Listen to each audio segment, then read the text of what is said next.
منزل ہے پاکستان، اس موضوع پر اپنے خیالات کا اظہار کرنے آتی ہیں ماریہ عبداللہ، جن کا تعلق وفاقی اردو یونیورسٹی سے ہے۔ تجھے اس قوم نے پالا ہے آغوش محبت میں، کچل ڈالا تھا جس نے پاؤں میں تاجے سرے دارا۔ سامعین، میں آج اپنے آپ کو آسمان کی رفتوں میں محسوس کرتی ہوں اور خدائے بزرگ و برتر کا شکر ادا کرتی ہوں کہ اس نے مجھے یہ فریضہ سونپا کہ میں آج ایسے دن، ایسے موقع اور ایسے حالات میں اپنے خیالات کا اظہار کروں کہ جب ایک طرف قدرتی آفات نے ملک کو اپنی لپیٹ میں لیا ہوا ہے تو دوسری طرف حال ہی میں ہونے والے نسلی اور لسانی فسادات فرقہ پرستی نے شہر کراچی میں اپنے پنجے گاڑے ہوئے تھے۔ سامعین، اللہ نے ایسے وقت میں یوم آزادی ہمیں دی ہے جبکہ ہم تجدید عہد کریں، اس دن کو یاد کریں کہ جب لوگ اپنی جان، مال، عزت، آبرو، اولاد سب کچھ قربان کر کے سرزمین پاکستان کی طرف دیواراں وار دوڑتے ہوئے آئے اور اس مٹی پر سربہ سجود ہوئے کہ جذبے کھرے تھے تو منزل میں اثر آئی۔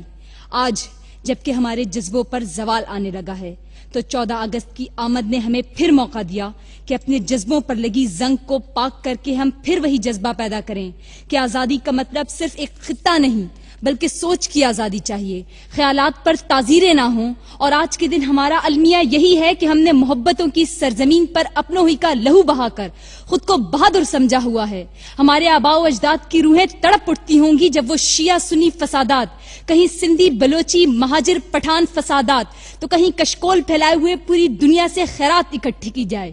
کہ میرے اس خواب کو یا رب شرمندہ تعبیر کرے، میری دھرتی کو میری قوم کی جاگیر کرے۔ وقت کے حاکم نے میری تاریخ کو مسل ڈالا، آؤ میری تاریخ کو پھر سے تحریر کریں۔ سامعین، قائد اعظم نے سب سے زیادہ ذمہ داری طالب علموں پر ڈالی تھی۔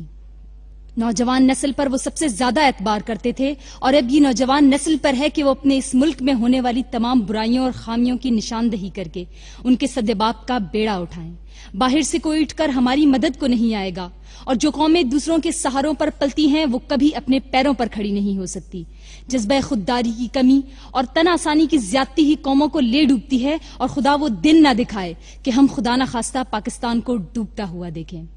صدر محترم، ہماری منزل تو یہ نہیں، ہماری منزل تو پاکستان تھی۔ ہماری منزل تو پاکستان کا خواب دینے والی شخصیات سر سید احمد خان، قائد ملت فاطمہ جناح، مولانا محمد علی جوہر اور بانی پاکستان قائد اعظم جیسے لوگوں کا سچا اور کھرا جذبہ تھا۔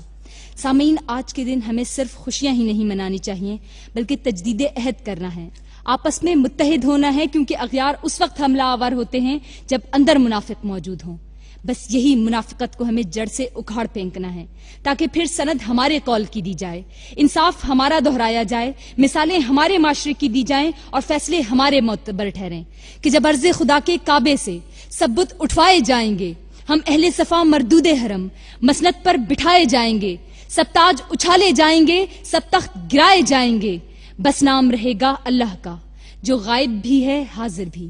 جو ناظر بھی ہے منظر بھی۔ اٹھے گا انالحق کا نعرہ جو میں بھی ہوں اور تم بھی ہو، اور راج کرے گی خلق خدا جو میں بھی ہوں اور تم بھی ہو۔